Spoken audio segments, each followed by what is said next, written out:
Local police है उनके साथ इनकी मुठभेड़ हुई है। पहली तस्वीर, जी हां, ये आप तस्वीरें देख रहे हैं, ये पहली तस्वीर है कि दोनों की हालत इस वक्त यानी कि सामान्य बनी हुई है। दोनों को प्राथमिक उपचार के बाद जिला अस्पताल के लिए रवाना कर दिया गया है। घायल आरोपी सरफराज और तालिब की यह तस्वीर बताई जा रही है। तो एक तस्वीर तालिब की है और एक तस्वीर सरफराज की बताई जा रही है। घायल आरोपियों की तस्वीरें आप सबसे पहले यहां देख पा रहे हैं और दोनों की स्थिति जो तस्वीरों से अंदाजा लग रहा है कि दोनों फिलहाल खतरे से बाहर हैं, होश में नजर आ रहे हैं और इनके पैर पर, एक के दाएं पैर पर, एक के बाएं पैर पर गोली लगी है। और जिस तरह से तस्वीरों में भी आपको दिखेगा कि एक के राइट लेग पर जो है पट्टी बंधी हुई है, दूसरे के उल्टी तरफ। तो यहां पर दोनों आरोपियों के पैर में नीचे की तरफ जब वो भागने की कोशिश कर रहे थे तो आमतौर पर जैसा होता है कि सबसे पहले आप कमर के नीचे गोली मारकर उनको रोकने की कोशिश करते हैं, तो उसी तरह से एसओपीज को फॉलो करते हुए कमर के नीचे गोली मारी गई, पैर में गोली मारी गई और गोली अभी बताया जा रहा है कि अटकी हुई है, यानी कि गोली अटकी हुई है, गोली बाहर आर पार नहीं हुई है। तो अब गोली को निकालने का काम आगे ऑपरेशन जो है वो जिला अस्पताल में या आगे होगा, क्या रेफर किया जाता है वो डॉक्टर के ऊपर निर्भर करेगा। लेकिन सबसे पहले आप ये तस्वीरें इंडिया टीवी पर एक्सक्लूसिव देख रहे हैं। बहराइच हिंसा के दोनों आरोपियों का, जी हां, 5 आरोपी आज गिरफ्तार हुए हैं, जिनमें से 2 का एनकाउंटर करना पड़ा क्योंकि वो भागने की कोशिश कर रहे थे। अविनाश, ये तस्वीरें हम देख पा रहे हैं, यहां पर दोनों के पैर में गोली लगी हुई है। इंडिया टीवी पर एक्सक्लूसिव तस्वीरें हैं एनकाउंटर के बाद इन घायल आरोपियों की। आपके पास क्या कुछ अपडेट है इनके नामों को लेकर और 5 जो गिरफ्तारी हुई है कौन कौन है? जी देखिए, अब्दुल हमीद गिरफ्तार हो चुके हैं। इसके अलावा अगर बात करें तो दानिश गिरफ्तार हो चुके हैं और अब्दुल हमीद के दोनों लड़कों का अभी एनकाउंटर हुआ है। बताया जा रहा है कामिल और फहीम उसी को कहा जाता था।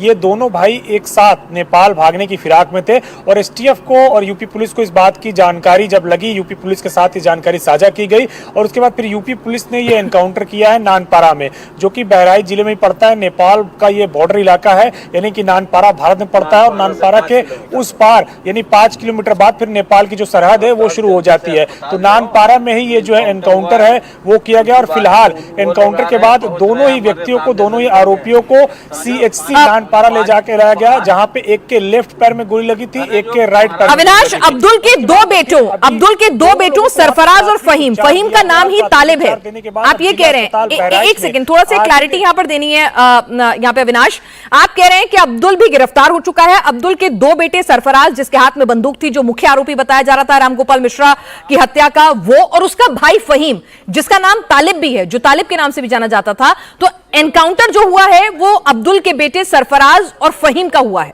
क्या हम सही समझ रहे हैं? जी बिल्कुल पिनाज, दोनों ही बेटों का एनकाउंटर हुआ है। 2:35 पर यह एनकाउंटर हुआ और अभी अगर बात करें तो बहराइच जिला अस्पताल में अगले 15 मिनट पे भारी संख्या के साथ पुलिस उनको एम्बुलेंस के द्वारा लेकर के पहुंच रही है। तकरीबन 4 से 5 किलोमीटर और बचे हैं बहराइच पहुंचने में उनको, चूंकि बहराइच से जो स्थान है जहां पे एनकाउंटर हुआ है तकरीबन 35 किलोमीटर का ये दूरी पड़ती है और जो वहां सीएचसी नानपारा है वहां से पुलिस लेकर के काफी पहले चल चुकी थी। अब 5 किलोमीटर की दूरी पे है। हमें जो सूत्रों के अनुसार जानकारी मिली है कि अगले 10 मिनट पे पुलिस जो है एम्बुलेंस के साथ जिला अस्पताल बहराइच पहुंच जाएगी और फिर आगे जो उनकी मेडिकल कंडीशन है उसके आधार पर उनका इलाज किया जाएगा और फिर आगे की प्रोसीडिंग तमाम तरीके से की जाएगी। और जो एसएसपी हैं वृंदा, वो भी वहां पे पहुंच रही हैं और मैं फोर्स के साथ वहां पे पहुंच के मौके पर के जो दोनों आरोपियों का एनकाउंटर हुआ है उसका भी वो मुआयना करेंगे और जो डॉक्टर हैं उनसे भी वो बातचीत करेंगे। तो जो उत्तर प्रदेश की सरकार है, योगी आदित्यनाथ मुख्यमंत्री है, उनकी पहली प्राथमिकता है उत्तर प्रदेश में zero tolerance law and order को लेकर के, यानी लॉ एंड ऑर्डर किसी भी स्थिति में खराब ना हो, इसको लेकर के वो जब से मुख्यमंत्री बने उनकी पहली दिन से यही प्राथमिकता रही है। और जिस तरीके से बहराइच में ये हिंसा हुई उसके बाद मुख्यमंत्री खुद सक्रिय थे, लगातार तमाम अधिकारियों से ब्रीफिंग ले रहे थे, बातचीत कर रहे थे और अधिकारियों को निर्देशित भी कर रहे थे कि जितने भी आरोपी हैं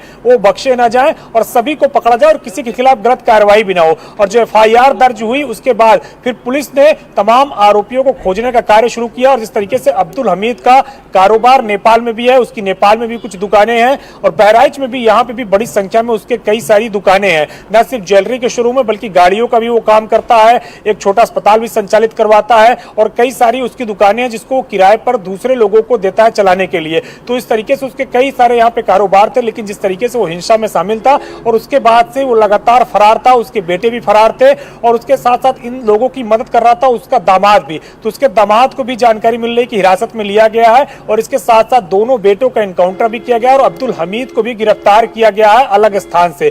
कुछ ही देर में एसपी की ओर से इस बारे में प्रेस ब्रीफिंग भी की जाएगी। जाएगी और बताया जाएगा किस तरीके से अब तक कौन कौन आरोपी गिरफ्तार किए जा चुके हैं। लेकिन अगले 10 मिनट में अगर आप बात करें तो बहराइच जिला अस्पताल में दोनों आरोपियों को लेकर के, फहीम और सरफराज को लेकर के जिला पुलिस जो है वो पहुंच रही है। 4 गाड़ियां हैं जो एम्बुलेंस को लेकर के स्कॉट करते हुए जा रही हैं, जिनमें अगर बात करें तो 2 क्षेत्राधिकारी यानी कि 2 सीओ लेवल के अधिकारी भी मौजूद हैं और उनके साथ बड़ी संख्या में फोर्सेस भी है। इसके अलावा एसडीएम भी मौजूद हैं और तहसीलदार भी मौजूद है, यानी कि पूरी तरीके से जो तमाम सारे अधिकारी हैं वो लेकर के जा रहे हैं कि किसी भी तरीके से अनहोनी ना होने पाए और शांति व्यवस्था किसी भी तरीके से गड़बड़ ना हो। इसको लेकर के भी पूरी तरीके से पुलिस की नजर है, क्योंकि कल रात को यहाँ पे इंटरनेट सेवा दोबारा से बहाल की गई थी और उसके बाद लगातार कई सारे वीडियो भी सर्कुलेट हो रहे हैं और कई सारे गलत वीडियो भी सर्कुलेट हो रहे हैं, जिसमें लगातार बहराइच पुलिस भी अपनी ओर से कह रही है कि किसी भी वीडियो पर विश्वास न करे और जो वीडियो है उसकी पहले जांच कर ले, उसके बाद ही उस पर विश्वास करे। तो कई सारे वीडियो बहराइच के नाम पे भी लगातार सर्कुलेट किए जा रहे हैं, जो कि अलग अलग स्थानों का है, अन्य स्थानों का है।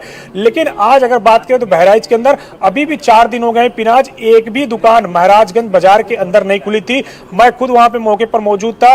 पुलिसकर्मी हो या एसपी हो, उन्होंने ये कहा है कि जो दुकानें खोलने चाहें खोल सकते हैं, लेकिन किसी को ये हिम्मत नहीं कि वो अपनी दुकान खोल सके और पूरी तरीके से बाजार में सन्नाटा था। और लगातार अभी अगर बात करें तो एनकाउंटर जब हुआ 2:35 का समय बताया जा रहा है दोपहर को, कि जब जानकारी मिली यूपी एसटीएफ को, उसके बाद फिर जानकारी यहाँ की जो जिला पुलिस है उसके साथ साझा की गई और फिर जिला पुलिस ने वहां पे मौके पर पहुंच के फहीम और सरफराज को गिरफ्तार करने की कोशिश की गई, लेकिन उनकी ओर से जवाबी फायरिंग की गई या जवाबी कोई कार्रवाई की गई, जिसके बाद फिर पुलिस ने वहां पे गोली चलाई और ये हाफ एनकाउंटर यानी कि आरोपियों को पकड़ने के लिए जब पुलिस इस तरीके का एनकाउंटर करती है तो सबसे पहले उनके पैर पे गोली चलाती है। यानी कि जब कोई आरोपी भाग करता है तो सबसे पहले पुलिस आरोपी को पकड़ने के लिए उसके पैर पे गोली चलाती है और पुलिस ने वही कार्रवाई की, हाफ एनकाउंटर किया, यानी कि सबसे पहले पैर पे गोली चलाई और पैर पे गोली चलाने के बाद दोनों आरोपी घायल हो गए, यानी कि फहीम और सरफराज दोनों, एक के लेफ्ट पैर में गोली लगी है और एक के राइट पैर में गोली लगी है, जिसके बाद दोनों घायलों को वहां से उठा करके पहले नानपारा सीएचसी ले जाया गया और वहां पे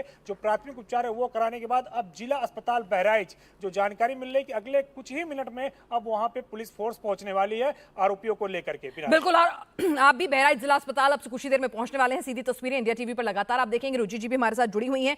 अपने दर्शकों को जानकारी दे दें, जो मुख्य आरोपी था इस पूरी हिंसा का, अब्दुल और उसके परिवार के लोग, अब्दुल भी गिरफ्तार हो गया है। अविनाश में बता रहे हैं अब्दुल के 2 बेटे, अब्दुल को हालांकि दूसरी जगह से गिरफ्तार किया गया है, लेकिन अब्दुल के बेटे सरफराज, जिसके हाथ में गोली थी, जिसके हाथ में बंदूक थी, माफ कीजिएगा, तो बंदूक जिसके हाथ में दिखी थी, जो मुख्य आरोपी बताया जा रहा था रामगोपाल मिश्रा की हत्या का, उसका एनकाउंटर हो गया है। उसके भाई फहीम का, जिसको तालिब के नाम से भी जाना जाता था, उसका भी एनकाउंटर किया गया, हाफ एनकाउंटर किया गया। ये आप तस्वीरें देख रहे हैं, ये तस्वीरें हैं फहीम अब्दुल के बेटों की, सरफराज और फहीम की। फहीम को तालिब के नाम से भी जाना जाता था।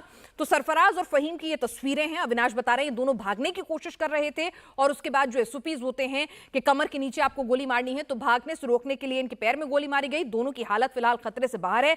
इन्हें अब जिला अस्पताल, ये सीएचएस की तस्वीरें हैं। यहाँ पे आपको बता दें कि ये अपडेट हमारे पास आ रहा है। नानपारा सीएचसी की भी तस्वीरें आ रही हैं, जिला अस्पताल की भी तस्वीरें आ रही हैं। बहराइच जिला अस्पताल में भी अब सुरक्षा व्यवस्था कड़ी कर दी गई है, लोगों की भीड़ वहां पर जुटने लग गई है। इलाके में स्थिति जो है सामान्य बनी रहे, किसी भी तनावपूर्ण स्थिति ना हो, किसी भी पक्ष की तरफ से वहां पर अप्रिय स्थिति उत्पन्न ना हो, इसको ध्यान में रखते हुए आपको बता दें कि अभी जो एम्बुलेंस आ रही है जिसमें सरफराज और फहीम को लेकर आया जा रहा है बहराइच के जिला अस्पताल में, जहां पर अब से कुछ ही देर में वो पहुंचने वाले हैं। तस्वीरें आप एक्सक्लूसिव इंडिया टीवी पर देख रहे हैं। इन्हें आगे के उपचार के लिए बहराइच जिला अस्पताल रेफर कर दिया गया था। नानपारा सीएचसी से इन्हें प्राथमिक उपचार दिया गया। एम्बुलेंस में इन्हें आगे रवाना कर दिया गया। एम्बुलेंस को एस्कॉर्ट करते हुए 4 पुलिस की गाड़ी आ रही हैं। सीओ लेवल के अधिकारी, एसडीएम अधिकारी, तहसीलदारी, तमाम बड़े अधिकारी जो हैं वहां पर मौके पर मौजूद हैं और आप देख सकते हैं किस तरह से वहां पर सुरक्षा व्यवस्था चाक चौबंद कर दी गई है। किसी भी तरह की कोई अप्रिय स्थिति, अप्रिय घटना ना हो, कोई अफवाह ना फैले, इसके मद्देनजर वहां पर फूक फूक के कदम रखे जा रहे हैं। बहराइच डिस्ट्रिक्ट हॉस्पिटल में अब से कुछ ही देर में ये दोनों एम्बुलेंस से पहुंचने वाले हैं। रुचि जी भी हमारे साथ जुड़ चुकी हैं। रुचि जी, जिन आज 5 लोगों की गिरफ्तारी हुई है, 2 अब्दुल हामिद के बेटे सरफराज और फहीम का तो एनकाउंटर हुआ, जिन्हें अब से कुछ ही देर में बहराइच जिला अस्पताल लाया जा रहा है आगे के उपचार के लिए। बाकी 3 लोग कौन कौन गिरफ्तार हुए हैं, किस तरह का टिप ऑफ मिला था, क्या अपडेट आपके पास है? कल पुलिस ने इस पूरे मामले में जो एक आरोपी है जिसका एफआईआर में नाम है साहिर, उसको गिरफ्तार किया था और साहिर से पूछताछ भी पुलिस ने की थी, क्योंकि जो मुख्य आरोपी है अब्दुल हमीद और उसके जो 2 बेटे सरफराज और रिंकू और फहीम, वो कहाँ हैं ये पुलिस ने पूछा था। तो कुछ जानकारी उससे मिली थी साहिर से, और उस जानकारी के आधार पे आज कल से ही पुलिस और एसटीएफ लगी थी तलाशने में कि आखिर ये लोग गए तो गए कहाँ, और इनकी गिरफ्तारी हुई है, एनकाउंटर हुआ है और आज 4 लोग पकड़े गए हैं और कल 1 पकड़ा गया था। यानी जो 6 नामजद थे उनमें से 5 पकड़ लिए गए हैं। टोटल 10 लोगों के खिलाफ ये एफआईआर हुई थी, जिसमें से 4 अज्ञात थे। तो पुलिस एक-एक को, जो भी आरोपी हैं, जिसने भी मारा है राम गोपाल मिश्रा को, उनको पकड़ने के लिए पुलिस ने वहाँ पे चप्पे चप्पे पे आप जाएंगी तो पुलिस है, एसटीएफ है, एसटीएफ के आला अधिकारी हैं। और जैसा मैंने बताया कि हम लोग क्योंकि एसटीएफ को बहुत ज़माने से कवर करते हैं, तो एसटीएफ के लोगों को हम काफ़ी पहचानते हैं। उनके जो सिपाही हैं, उनके जो जूनियर लेवल के इंस्पेक्टर्स हैं, डिप्टी एसपी हैं, और एसटीएफ प्लेन क्लोथ्स में रहती है, वो वर्दी कम ही पहनते हैं। तो एडीजी एसटीएफ जो एसटीएफ के चीफ हैं अमिताभ यश, वो तो थे ही, बाकी पूरी